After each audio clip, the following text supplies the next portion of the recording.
Mbote na biso balandi ya manaka mabiso matali makambo mantoki pe makambo makomanzenga ya mboka na biso poso nyonso tozali kolakisa bino bazali kosala mosala ya kokoma ya kobimisa babuku ya kosala mosala ya buku kaka kobimisa babuku te ata bayo babatelaka babuku babimisa babuku o batekaka babuku pe bongo na bongo lelo lisusu tozali na esengo monene ya koyamba moko ya mokomi moluki monganga mokanisi ya mboka Kongo ata ko mwa mikolo mingi azovanda lisusu na biso te kasi azali bongo mokanisi tango nyonso makanisi pe mabanzo mae ezalaka na mboka Kongo utaki kobimisela biso buku moko ya sika o tokosolola na ye tina ya buku wana lelo na manaka mabiso ye ezali bongo molakisi Manitu Nzanga Joel o azali na plateau na biso pona tobeta lisolo ya babuku na ye o ezali buku ya mine ya uti kobimisa na kombo oyo ezali kopesa posa mingi pena ya kotanga yango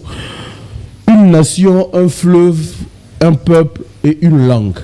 To ebite soka zolobela Congo to ekolo moko songolo to pakala mais na kati ya buku oyo to komeka ko sosola makanisi ya mokomi eza nini idéologie na ye aza kobenga la nzangologie peza nini to komeka pe koyeba na kati ya buku oyo mabanzo pe makanisi na po na mboko ezali nini kasi asuika wana te ekozape na surprise otoko solola na bino na suka buku moko ezali kozala loi révélation otoko autiko azolinga abimisa yango pa bimisi yango kasi ezosenga lisungi ya yo ya ngai pe ya biso nyonso po ekoka kokoma bongo lokola liloba epai ya congolais nyonso tokosolola na ndeko Manitu Nzanga Joel invité pe mobimisi buku na biso ya mokolo ya lelo une nation, un fleuve, un peuple et une langue, tout juste après ceci.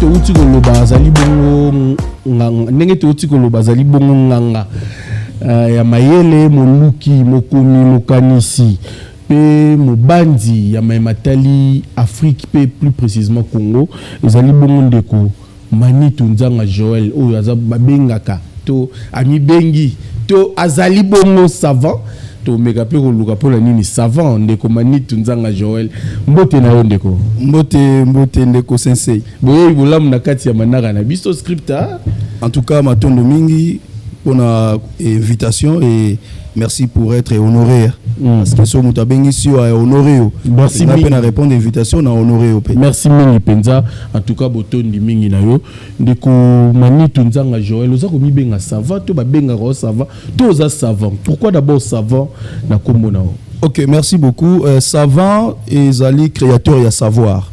Donc mutuno so ya créaka savoir na domaine moroboye aza savant.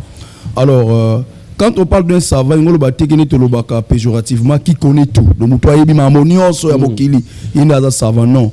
Peut-être on a sur l'électricité, mécanique, médecine, toutes les sciences du monde, non. Un savant, un créateur, il y a savoir spécifique.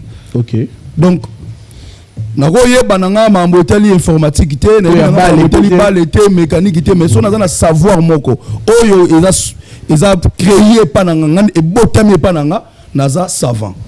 Donc c'est ça. Alors tous on a savants et belé, nous avons des savants académiques, c'est-à-dire tout docteur en thèse aza savant parce que pour soutenir une thèse ils ont un savoir mon boy.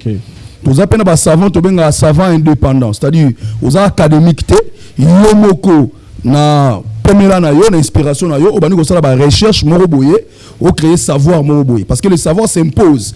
Tango yenango mutu wa réfuter yango azate mutu ko discuter ko boyango azate attention ki ba ko discuter mais eza ko s'imposer donc moyen quoi isango azate oyena barguime telemi kaka le savoir wana c'est un savant indépendant à s'imposaka et sika yo zali et sika ngana za savoir nini siko naza savant indépendant donc je naza na savoir oyo nazo imposer savoir donc imposer l'union le bateke non bondi mana makasi non mais yango moko savoir donc moyo boyango ezate alors to zapena ba savant to benga savant populaire c'est-à-dire mutu ye moko ami yebite kaza savant a se déclarer pété kaza savant mais na concept moko boye batu babi ah mutu aza savant et puis batu bakomo ndima ye bongo nazo exemple le rola ba idi malu batu banima ye bongo na ba français na ya loba wana ba mona ya créaka savant toujours batu lokola ba pasteur John Elité à pété batu ba ah muto aza savant mambo loba ah muto aza savant et les gens commencent à croire ça comme ça donc aza savant populaire bongo yosko za na savant o amener savoir ngana za savant amener savoir ni populaire mais za savant indépendant un savant qui s'impose avec le savoir on a créé. Alors, Naza savant indépendant. Voilà. Savoir on a créé. Ok. Voilà. Savoir on a créé ça. Savoir il y a découverte parce que je n'ai pas inventé, mais on a découvrir et puis Nazo conceptualiser en gros. Donc une langue qu'on appelle la langue congolaise. Une langue qui s'appelle langue congolaise. Voilà, une langue que moi j'appelle, moi Manitou j'appelle la langue congolaise. Donc langue congolaise. La langue on a donc langue on a utilisé pour s'exprimer c'est ce que moi j'appelle la langue congolaise. Alors on a démontré en un livre comment est-ce que la langue congolaise et puis on a créé ma structure na ba loi même na ba loi quoi accompagner en gros ba projet loi on a reçu dans l'Assemblée nationale na biso ya RDC ba voter comme langue nationale et langue officielle. Et comme langue nationale, puis langue officielle, il y a RDC. Langue congolaise. Langue congolaise. Donc, on a créé une structure où il faut normaliser et puis il faut passer en valeur. Et chaque structure a une mission en haut. Puis des 17 structures on a concepté. Donc, moi, je structure INALCO. Institut national de la langue congolaise. Et tout ça là déjà mon salaire. Et ça va structure on a concepté. OK. Quand le projet là on a sur l'équipe va voter en haut structure on a créé ndesikoyo et ko vanda na moka donc il y aura des gens président ba structure donc etambusa langue neti ba académie française ngezali académie anglaise parce que quand on parle d'une langue il faut la structure pour accompagner en haut pour faire fonctionner en haut. Donc voilà, moi la structure on a créé ça INALCO, nous sommes ça congophonie par exemple. Congophonie a une mission de vulgariser la langue congolaise. Donc vulgariser la langue et la culture congolaise. Dans le cas de la congophonie, nous aurons par exemple le sommet de la congophonie, on aura par exemple le jet de la congophonie.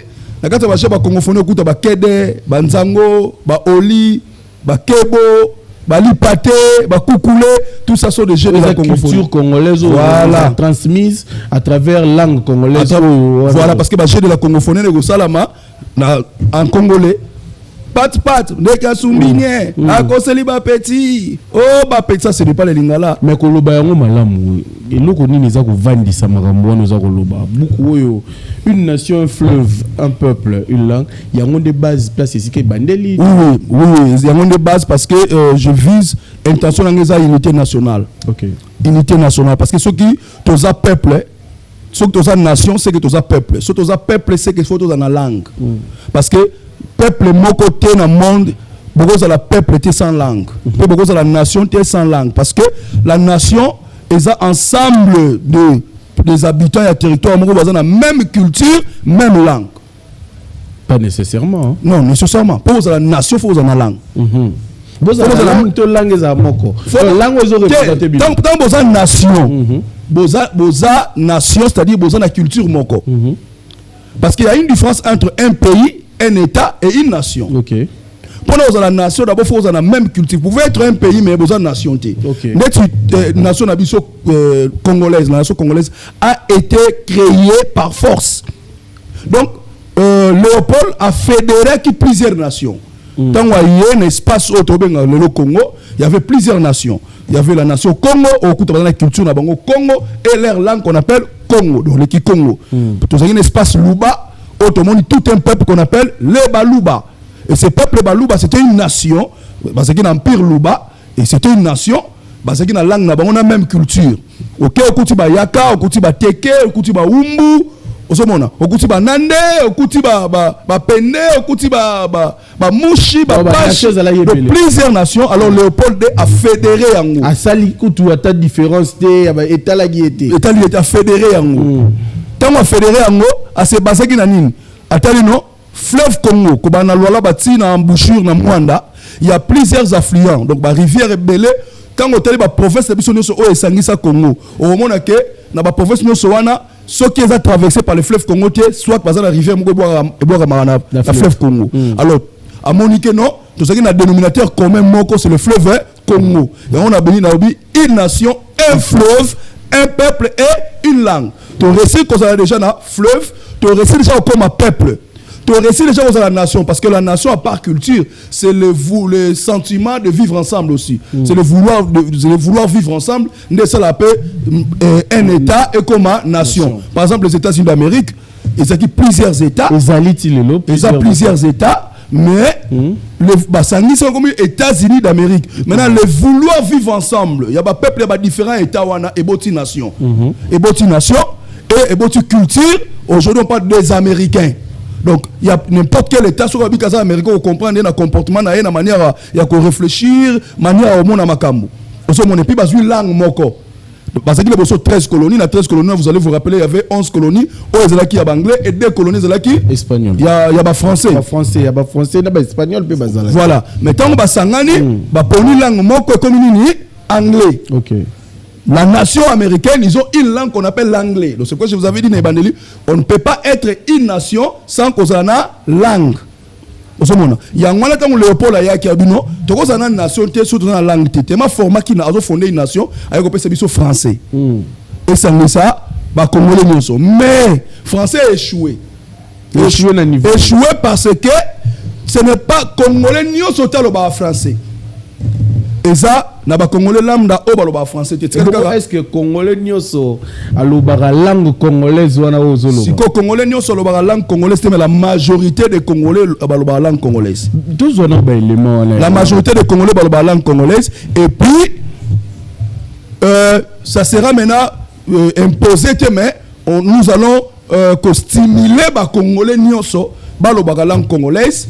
Voilà. Et pour nous, la langue moko ya biso moko.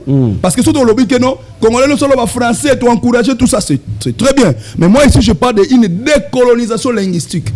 Donc, la biso qu'on a pour sa unité nationale, tout congolais, tout ça la uni tout autour il y a langue moko qu'on appelle la langue congolaise et ils ont la fierté d'habiter ba congolais.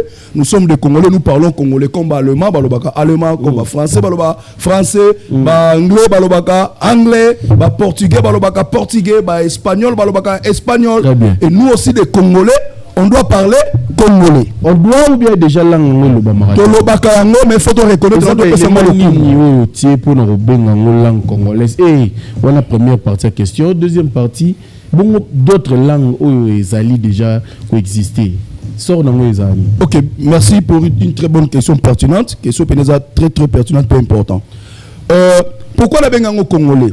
D'abord, une langue.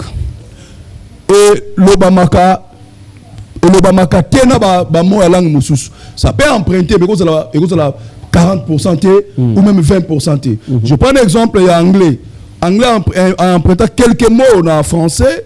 Il y a quelques mots aussi en espagnol. Par exemple, en espagnol, en anglais, c'est umbrella.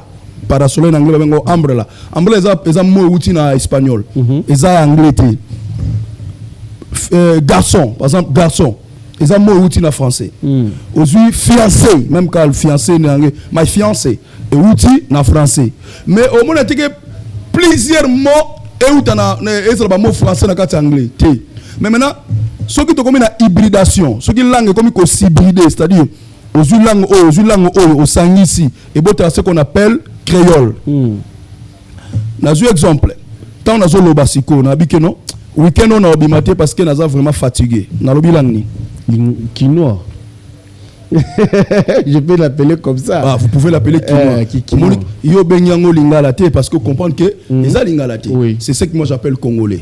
Parce que elobamaka na kinte, cette manière de parler ce n'est pas seulement Kinshasa, c'est OK. C'est OK na matadi au province. Oui, moi je suis na botemena Kinshasa te na kolipena Kinshasa te. Mais na ebi oloba lingala te, moi je parle pas lingala parce que lingala on a pire. Quand tu as un mot français, je n'ai jamais parlé ça. Donc, le roi n'a pas terminé à Koulon, on a connu à Koulon, mais le Bagané, ce n'est pas, moi je ne l'appelle pas quinoa. na matadi na mbanzango na kimpeso koyoka boyoke na ba province mususu ya babandu ndo yoka ba jeune bazolo baboye. Donc ce que ça qui manière ya kin mais et c'est propagé déjà et qui déjà et qui même na Lubumbashi kuta batu bazolo baboye même na Kasai donc on peut plus reculer pour na ozong salingala sembo ndenge zalaka mais on doit to ndima ndenge déjà boye et plutôt accepter en comme ça langue congolaise. Exactement. Donc lingala o ya sembo o to benga lingala bakanja lingala wana to lobi teke to abolirango non lingala wana ekotikala pezali langue oza reconnu ya peuple moko ya Équateur donc lingala ya bangala maintenant etikali ningwana chiluba pe etikali ndengwana ya baluba kikongo pe etikali ya bakongo. Vous voyez, Swahili d'abord est la langue internationale, est la langue congolaise. Wana eza langue yako ya euta Zanzibar ezaki langue wale wotika na ona vile etika ninge ezali ya espace Swahili pe batika na espace na langue wana okuna déjà na espace Swahili oui batu ebele déjà balobaka balangi pe belé banande ebele ezali bazana ba dialecte na bango tout ça langue wana eza langue moko international etika ninge wana. Alors congolais sikoye likolo ya balangue nyonso wana 4 tala rapuma caméra mandambo zolo voilà congolais sikoye etali mati likolo ya balangue nyonso wana 4 donc lingala tikali wana yango nga na obenga balangue régionale na benga ngo nationalité parce que c'est abusivement peut obenga ngo balangue nationale. Ah supportez-moi, je suis savant donc nazo yana conception ya sika ba conception na ngai. Donc pourquoi na benga ngo balangue régionale parce que quand on parle d'une langue nationale eza langue moko eza censé ya kolobama sur toute l'étendue du territoire national où il est relié. Donc congolais il y a est na ouest ba yoka na langue wana parce que objectif la langue c'est la communication. Alors congolais ya Mwanda na congolais ya Kolozi ya Luala ba ici pas maman Fifi Masuka et pas ya Patrick Kabongona Trésor Mahamba na maître Masia Makese. Congolais wana soki oya Mwanda lobi na Kikongo l'état o pas Luala ba fois yoka. Soka yokite encore on appelle ça langue nationale. Eza nationalité, eza sco régional parce que ceux qui Congo l'état et le bamaga espace Congo, eza région moroboy, eza nationalité, donc eza régional. Ceux qui muluba, alobi na Chiluba, congolais ya Goma, ayoki Chiluba wana te, ba se communiquer te. En quoi maintenant Chiluba oza langue nationale.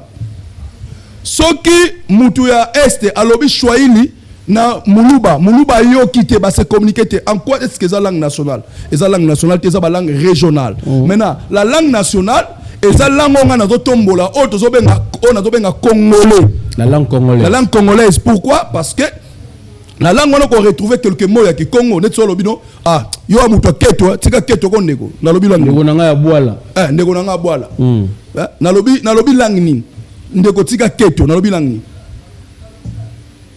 donc langue congolaise wana est tirée na balangue otozobenga régionale oyo bengi régionale otobenga balangue nationale et tiré kuna et puis créé mais comme une langue congolaise otolobanga na hybridation moko ya lingala na français o nga na génétique tobenga ka codominance. La codominance parce que tout ça domination incomplète, complète, tout ça on a continué la biologie mais on a s'inspiré par la biologie parce que la codominance au monde donc gène ya papa na ya mama ils ont monana parce que moko monana raté musu monana phénotype mona akoka papa na ye mais ngolo bateke azana ba caractéristique ya mama te mais ya mama ils ont monana penza te parce que ya papa ils ont dominé yango dominance musu za dominant musu za récessif mais na codominance il y a pas le dominant il y a pas le récessif. Maintenant na langue to zo benga Congo on a benga congolais au mona que il y a plusieurs mots français et plusieurs mots lingala et sangani. Maintenant quand on mona ba mot miké anglais au moni ba mot miké ya portugais patango lo ba mesa et outil na portugais momo to benga mesa donc na mesa na portugais wana molakisi edi mo aza défenseur mesa lingala atelemela ngo makasi mesa na portugais to benga ngo mesa.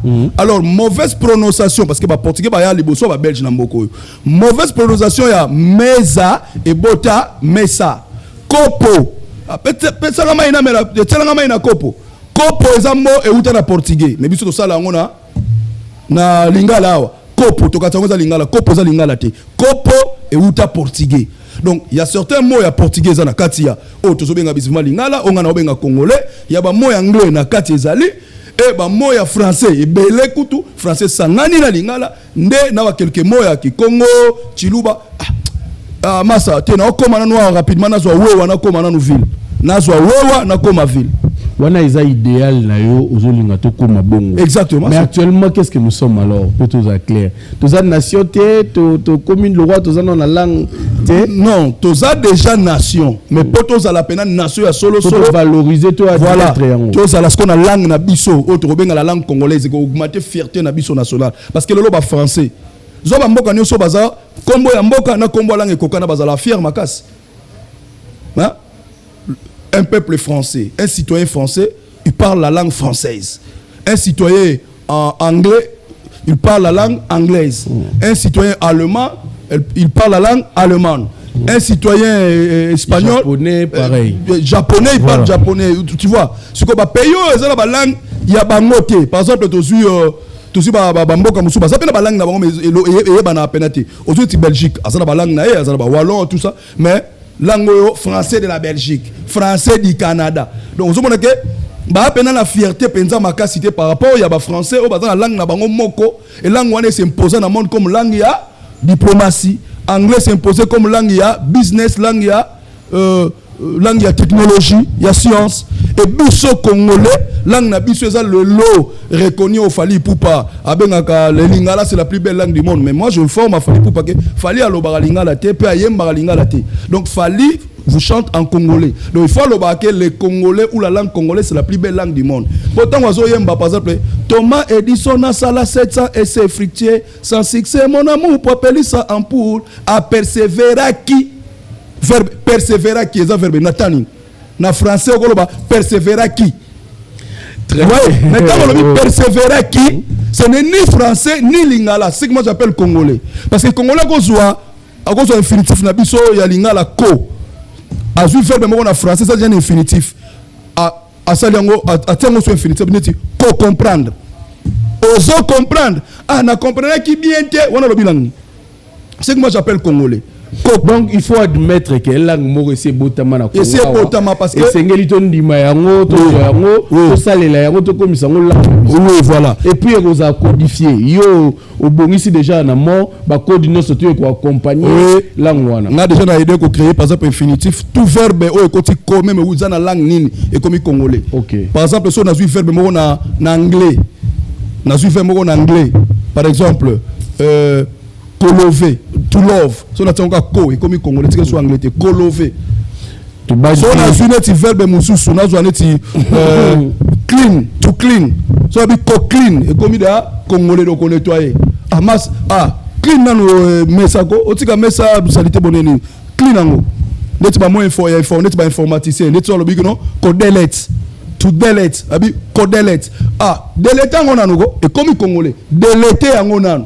Donc to delete en anglais na même yango delete na baksongo au katso comme français mais en français t'as nache ko delete et comme maman au congolais donc même nation s'il y avait un tableau ici na ko sala démonstration ko tozo sosola na ko tangisa na ko pesa démonstration ya linguistique na ko sala démonstration ko tangisa mathématique na congolais mathématique pour na congolais équation et tout n'a pas besoin expliquer na congolais donc ba côté si langue congolaise il faut qu'on t'attire la science il faut qu'on t'attire l'enseignement tina kokoma et tout parce que là tu vas livre oyo boye na lobeli langue congolaise mais yo mo commune en français oui na commune en français pourquoi parce que batu onga na s'adresser na bango banani wana les congolais OK na conception na bango pour na osala mayele il faut yo ba loba français conception moko erronée. Un Congolais quand ça sommes dans le français bien dans maël or boania langue eza maël était langue eza outil de communication mutako loba lingala chiluba swahili kikongo azo réfléchir mieux que le gars dans le français par exemple la tunique na tuna ba téléspectateur mutuna koko o inventa kama sangambila o to benga nsamba a réfléchir na langue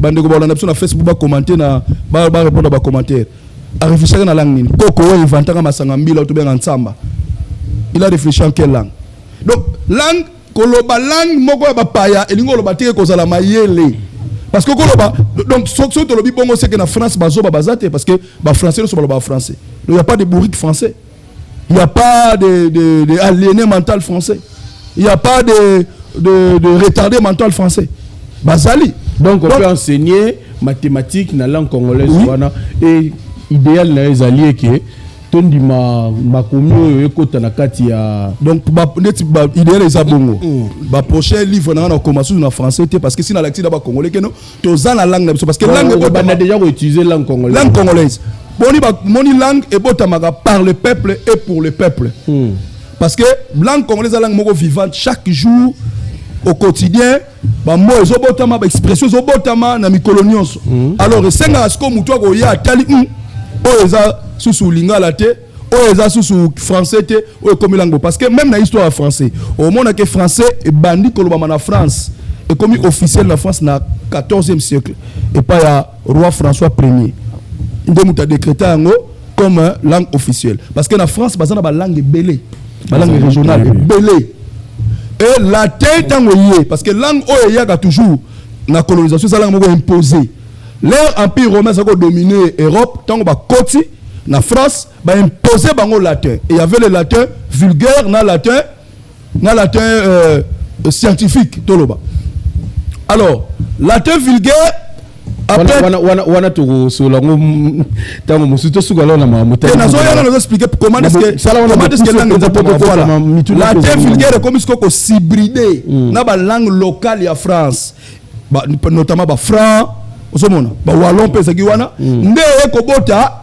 créole wana ba français ba ko pesa ngo kombo français et puis ba décréter ba comme ngo langue nationale c'est pourquoi na France ba la langue régionale na langue moko ba bengi na nationale ozo sengsa bango tout ba français yango pe place aux unes d'akisa exactement yango na zune d'akisa biso pe to comme na langue to bengi la langue congolaise o ebotami pe na hybridation ya langue ya ba paya français comme ba français ba la langue ba paya latin ba sangisi on a ba langue na bango ba boti français biso pe langue ya ba paya français et hybrider na ba langue na biso local notamment lingala na ba langue mususu ki Congo chiluba et boti sikoyo langue moko oyo nazobenga congolais.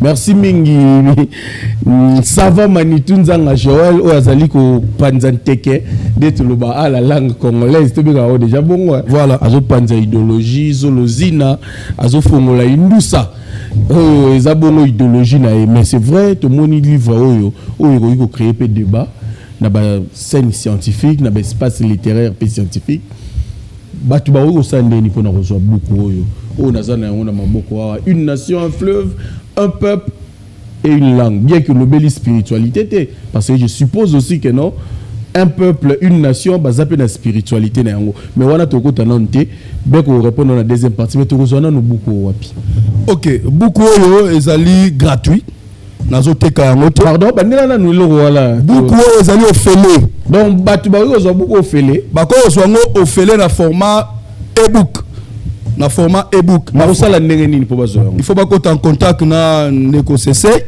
so bakota en contact na Ndeko Sese numéro ya biso ka numéro ya télévision o ngana otikelo ba e-book munu so kota contact na yo opesi yango soko teki yango na kangisio donc eza ya ofele objectif eza nini objectif eza concept oyo ba congolais etambola pa ba congolais ba tanga yango ba comprendre makambo ngana zoloba parce que objectif ali vous agin lucratif te na zo mema o ba bengaka une révolution linguistique donc nazo komema o ba bengaka une glotto-décolonisation donc parce que tout ça coloniser peu na langue parce qu'il y a aussi ce qu'on appelle la glotto-politique politique de langue comment est-ce que qu'on dominer un peuple qu'on imposer bango langue na bino pas comment qu'on réfléchir par procuration alors na langue na biso qu'on réfléchir par procuration tout la libre il y a qu'on réfléchir to créer ba mot na biso ba concept na biso et puis to créer ba paradigme na biso scientifique les ngwana livre au fond mutu nyonso za na accès nango alors ba konzamboka ministre de l'information cher Patrick Mouyaya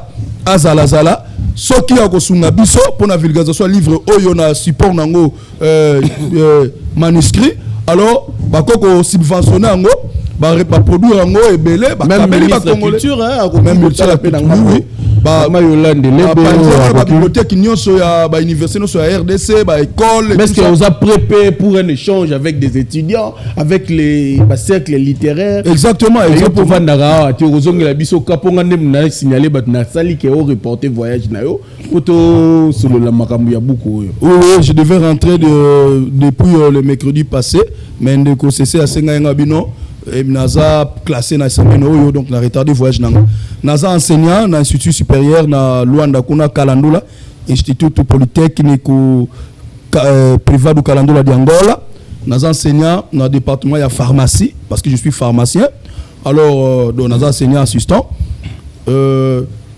ils institut moko privé ozongi la biso awa nako zonga n'importe quel moment soki kana naza na agenda moko bona ko zonga nanga nako zonga nako tikala ba étudiant nanga ba travaux et puis donc ba tu vas contacter nini en cas peut-être l'air mususu pour un échange une discussion OK pour l'échange patriotique na opesa numéro na ngai rapidement na opesa numéro na ngai ya Angola parce que ils ont na sala na WhatsApp plus 244 937 71 60 53 je répète plus 244 937 71 60 53 donc pour l'échange même pour la livre peut se contacter ngamoko na tindelio so contacter de ko sensei pe akope sayo parce que na otikele ba ebook news daza nango déjà yango permettre même na tanga pour tozana moi idée mani tunzanga Joël o yaza savant bo tiko mona démonstration na ya ba concept ya idée na ya makanisa zali nango pour na mboka Congo o asengi soutien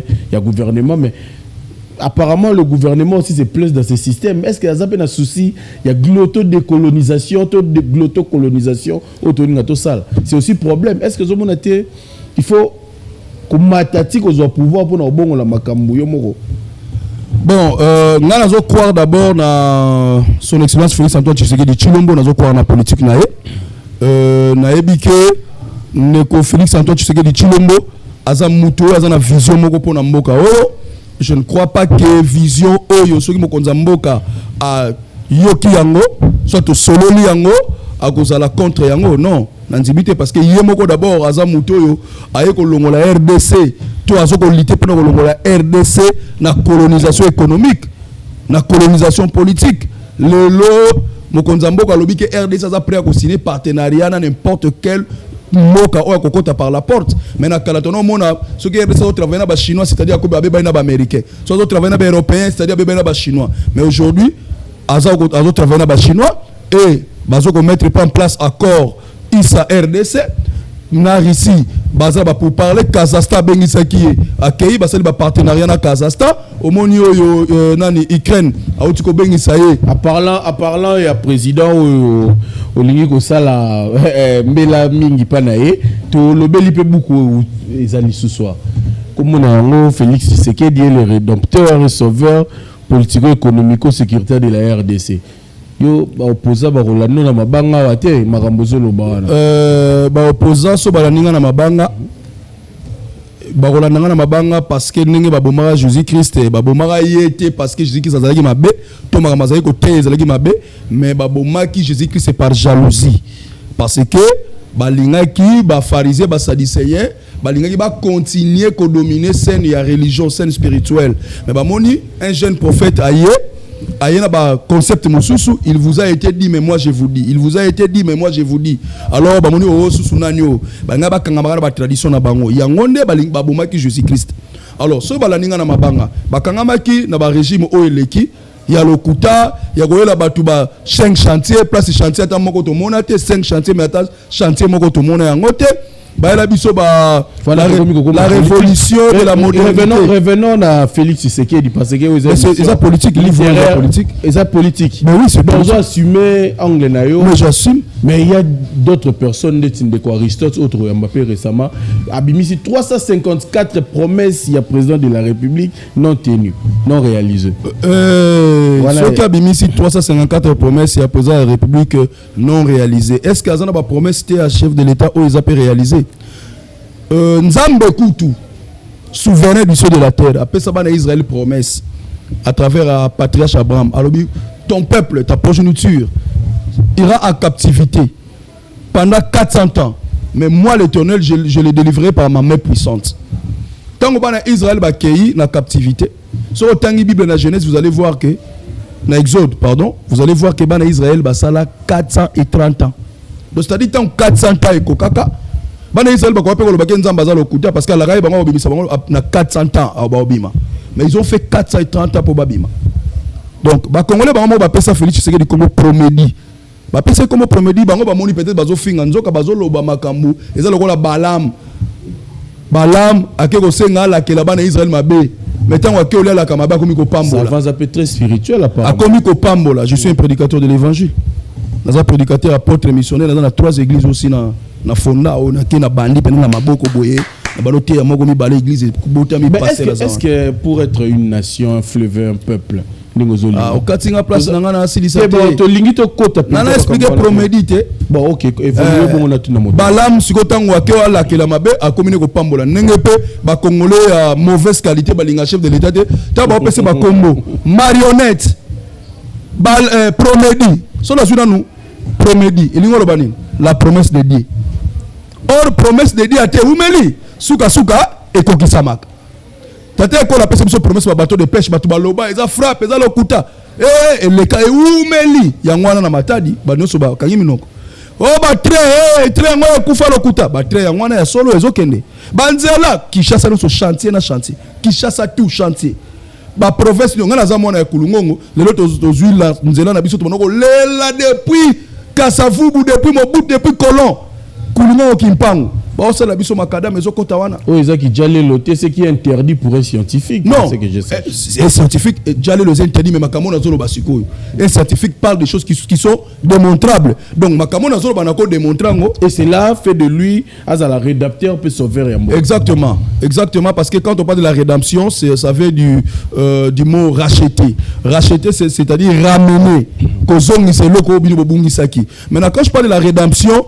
politico-économico-sécuritaire. C'est-à-dire, politiquement, Congo est bradé dans le Rwanda. C'est-à-dire, Rwanda a décidé que les dirigeants en Congo pour nommer des généraux, pour nommer des injonction par Kagame. Alors, Félix Aye a rompre biloko wana, a eu destin en boka à main.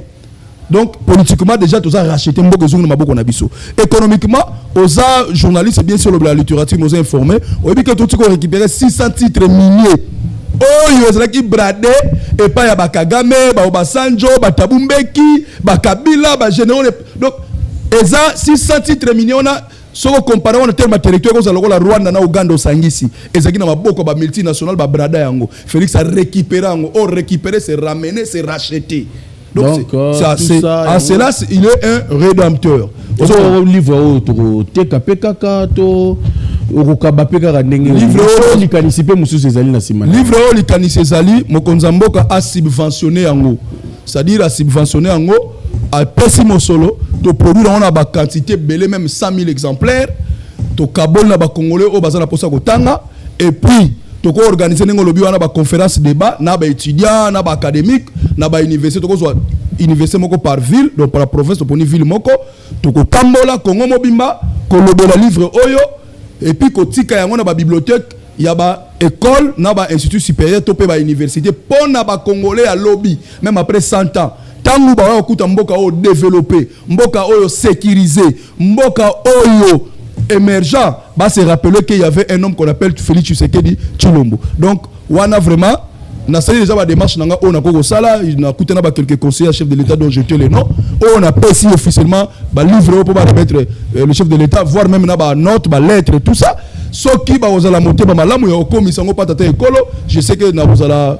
ba obenga ngana mokonza ba obenga sanga poto kutana parce que soki jusqu'à présent na nous na eu appel peut-être agenda chef de l'état ou peut-être dans le comité parce que ceux qui a simbi mokanda oyo nazana kondima ete tata ekolo wa obengisa ngai pe to kutana et to kosolola yango livre oyo mais en attendant to kutana mokonza mboka congolais nous on a posa kotanga yango soko komeli ngai na ko pesa yango gratuitement otanga yango parce que nazana posa au comprendre réellement vision ya mokonza mboka au comprendre réellement le rôle mokonza mboka za nango na mboka na biso République démocratique du Congo batu baza ko benga biso mingi yawa batu pe to sengi na bino numéro wana po benga biso après émission to bokomela biso na nzela ya WhatsApp na opesa makanisi na bino toza awa na savant Manitou Nzanga Joël oyo auti ko biso buku mibale moko ezali ko lobela ekolo Congo une nation un fleuve un peuple et une langue où outil définir biso awa nation tomeki ko lobela yango mingité pour to yebi que tous en conception à la nation fleuve pe lokola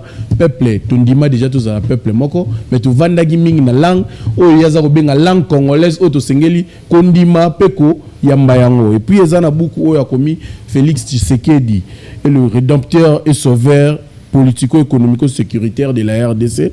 Tout autant à la bino à la chapitre 13, le lobby, le doublement des salaires des militaires, l'honneur retrouvé des soldats. Conscient que la souveraineté nationale repose aussi sur des forces armées dignes et respectées, le président Tshisekedi a ordonné le doublement de soldes des militaires. Ce geste hautement symbolique a restauré l'estime des militaires envers eux-mêmes et envers leur commandement. En améliorant leurs conditions de vie, le chef de l'État leur a montré qu'ils ne sont pas de simples fusils en uniforme, mais des protecteurs honorés de la République. Il a ainsi jeté les bases d'une armée motivée, disciplinée et républicaine, fidèle à la nation, non à un clan. On a exabongo ba extrait à ma commune Zalia. J'espère que on atangi au salaire azamoluki donc chercheur à salaki ba enquête na yaki na ipewa militaire ma pesa ki ebiano ba komi na moi lolendo tu ezaka makaniso zali na non eza makanisité parce que congolais nous soit que salaire ya ba militaire na ba policier zalaki doublé. Et c'est pour la toute première fois dans l'histoire à Mboka Nabiso depuis que le Congo est Congo tout le monde a doublement ya solde ya ba soldats. Donc, salaire comme mata, comme ça va pourcentage, 50%, 10%, 20%, et salamanango, tout ça salamanango, mais bon, à moins que je va contredire ngai. Na yebite na mboka ni nango na même en Afrique wa mboka ni no tomona, bazui misolo ya ba militaire ba doubler yango. Donc mutazo wa 100 000 comme ça 200 000 ça 200 400 400 800. Donc ngai pona ngai depuis na komina ajo yo makambo depuis na botama tina na ajo yo na yebi onka na Congo na République démocratique du Congo pe na leadership ya ndeko Félix Antoine Tshisekedi. Alors il y a des ndeko, il y a des tozana ba mi soldats au baza ba militaire. On a un peu essayé de poser les questions ndenge nini besoin qui nouvelle wana tango ba mati ba doubler bino salaire ba lobby vraiment en tout cas to yebite joie autosana ngoya comme on a considération au mokonzamboka azope sabiso parce que à part qu'on double salaire na bango oyebi malamu ke bao bazana front bazana prime ya $500 bao bazana front ba bundaka à part ba prime na bango ba condition na bango na ba camp moni ba tongela bango bandako na bango ba place ba maïza ba tezobima ba hôpital na bango ba hôpital militaire osomona ke ba condition de prise en charge ya ba traitement na bango eza amélioré. Alors gratuité de l'enseignement, gratuité de la maternité, ce que ba oyo ndeti bana bazana ba école primaire, wa zatana mwana mon école secondaire te. Tango ozo mbongo, place au foot à Minerval ya bana te. Osoma ya te place mbongo nga foot ba compte ko tsela ngo saki ya loso, o pe biloko yoto kitana $1 ekiti. Ozo asime saki ya loso na yo. Non, je l'assume so bino venga o jalo za ba réalité. Le loso ko saki loso ki da 73 000 komi 53 000. Masango komi 45 000 francs congolais. Est-ce que so na lobby ngo za jale? Et ça va réalité. Merci beaucoup, merci. Et ça va réalité ndeko c'est mingi na beaucoup o wana ezali. Maintenant on a zo benga Félix rédempteur économico-sécuritaire. Quand on parle de l'économie en Mboka, on voit le cadre macroéconomique et microéconomique. Par exemple, le panier de la ménagère, ils ont fait part dans microéconomique. Maintenant, mouto yo depuis que Mboka oyo, ce qui dollar est mati et kende ka taking azonga asimate. Na yebite l'époque ni yo mona dans Mboka oyo à part Etienne Tshisekedi mtakita $. Merci. Pendant 18 ans Kabila on n'a jamais vu dollar et kita. Non, mais quand je parle de rédempteur économique, on est d'accord avec ça. Je prouve que Azar rédempteur faites la promotion du livre. Azar rédempteur économique parce que comment on lobby dans livre yango na zomona na pratique. Parce que moi je l'ai écrit en termes de prophétie. Ça bilo musuna comment ah ouais, zala ki ko sala mana muté. Mais je croyais que ko sala ma et je l'ai écrit. Si ko yo na terrain comment on a commis dans livre et comment ko s'accomplir. Osomona dollar et kiti ba prix ya biloko comme ko kita, c'est ça la rédemption économique. C'est ça la tant que on a la stabilité macro et microéconomique. C'est ça la rédemption économique. Je l'ai écrit. Tant on a comment on des conseils Nazalaki ba donner aux équipes sur le marché, mais je croyais en Félix. Je croyais qu'il le fera. Je croyais qu'il va stabiliser l'économie. Je croyais qu'il va ramener la paix. On a commis effectivité, mais dans le livre on a commis déjà la paix retrouvée. So tanyango, oh mende ko mitu mais on a essayé la paix retrouvée parce que je crois que ça va se réaliser. Pour le livre on tika la même 100 ans, 200 ans. Bana ba kotanga ba kuta la paix na mboka oyo. Félix Tshisekedi a quitté pouvoir. Merci beaucoup. S'il n'y a pas la paix, Merci. S'il n'y a pas la peine à partir de la Est et Mboka. Merci beaucoup de Joël. Na moni passion na ouvrage na yo. Ça ko lobela yango vraiment toka moitié diale le bandaka la plateau sala dialelo. On a Socrate, c'est scientifique et c'est littéraire. Donc on a le droit de promouvoir mutu ozo croire na ba idée na e pe ça normal. Merci mingi ndeko mani tunzanga Joël o to uti ko yambalelo na manaka na biso. Olim sa biso nde to kati po émission pe za maramu yangonga. To sengele ko respecter yango auteur il y a des ouvrages tout le monde bozo benga biso trop bozo koma mingi na numéro ezali wana bo komela biso se boza na posa ba buku ya ndeko Joël Manitu Nzanga to kotinela bino na nzela ya WhatsApp pe soki boza na posa ya mituna to kopesa bino numéro na ebo sola na émission oyo to sala ka oyo ba appel ekotaka te liloba ya suka pona kosuisa manaka ya lelo ndeko Joël Manitu Nzanga. En tout cas, ndeko Sei, liloba suka, ndeko Sensei, bon, na katika Sei, ouais, ndeko Sensei, liloba suka d'abord nazo remercier yo, ko bengi sanga na émission parce que l'émission idéale, ya lo bila makambo ya bokomi to ya ba livre les émissions na yo parce que za émission moko dédiée kana littérature et le bela kaka makambo ya bato ba komaka na bato yo ba teka biso c'est-à-dire ba teka ba ouvrage na biso donc émission vraiment appropriée na l'équipe ba chaîne belé na l'équipe na ba télévision belé mais peut-être za ba programme mususu bozuki kaninga ko tsaka concept on a kati mais o eza pena émission moko appropriée en tout cas na remercier on a tonjo botondi liloba nanga mususu ezali ke ministre de l'information Patrick Mouyaya na ebike lelo information et comment opé sama nangona congolais tous honnêtes ba débat politique to tamboli na ba chaîne belé et ça na nango en congolais aux unis ba ndeko Israël Mutombo ozui bandeko Eliezer tonga zali ko sala na chaîne na ye ozui bandeko belé ba chaîne belé ya ba YouTube ya ba TNT presque comment ko ba ko sala ba débat et ba émission en congolais alors ndeko ministre de la communication congolais eza outil ya communication ya unité nationale ya ba congolais nyonso soki ozuango na outil ko mona auto sala émission mona chancelier Tchala sala ki pas en congolais il a répondre na ba donc c'est-à-dire lingala auto benga péjorativement on na benga congolais a sala yi pe mission na Kalonji na États-Unis na mona ki ngo pe en congolais alors le corps la ministre information pe à ça là point de vue même soit répondre à ma question en congolais faut que promouvoir en d'ailleurs na auto regretter ndeko ndeko Eliezer alongwa qui parle parce que on a une motion en congolais oya bana ko benga bilingue na ko ça un peu bilingue c'est ça le congolais oya bana ko s'exprimer wana so ka zala ka député yene na bana ko viser pour na pesa projet loi wana Matikutu Mukunga d'accord na comme ministre bon na habité ceux qui na ko so ba contact yo pe malgré tout ce que zo ba sur le président zo la poyo vendre la biso pozo mona ngona musika peut-être les musoza na ba vindenge morote na bato bazovana na biso non j'ai fait presque 2 mois na moni belé ngana yaka Congo chaque fois na yaka na ngai né dans le kana ba etendo ikesi comme na yaka na ngai donc je connais la situation du pays et tout ça na vandia presque 1 mois bon ba ma embouteillage mais ngamo na sali étude na moni embouteillage za makambu il y a ba travaux ça ma partout dans mboka il faut qu'on zalaka na sacrifice parce que congolais alinga ko se sacrifier te na mboka na ye mais va que no kufanzela tiriki na maya katisa wala ko ndima ko se sacrifier na ba mboka papa ako se sacrifier mais na mboka na ye ako ndima sacrifice parce que banzela o ba osala ba travaux tant ko sila ça va soulager la population circulation ozonga kitoko donc naza ndenge naza ko kanisana de libana mboka na ndenge nazawa nazaka toujours na même makanisi ya mboka donc ndeko Patrick Mouyaya en tout cas ce qui pour soutenir makambo ya une langue donc une nation un fleuve un peuple une langue et zala malam makasi pour la république alors ndeko Eliezer mbala simaso na ye na oluka ye même suppléant na ye o atikala ki député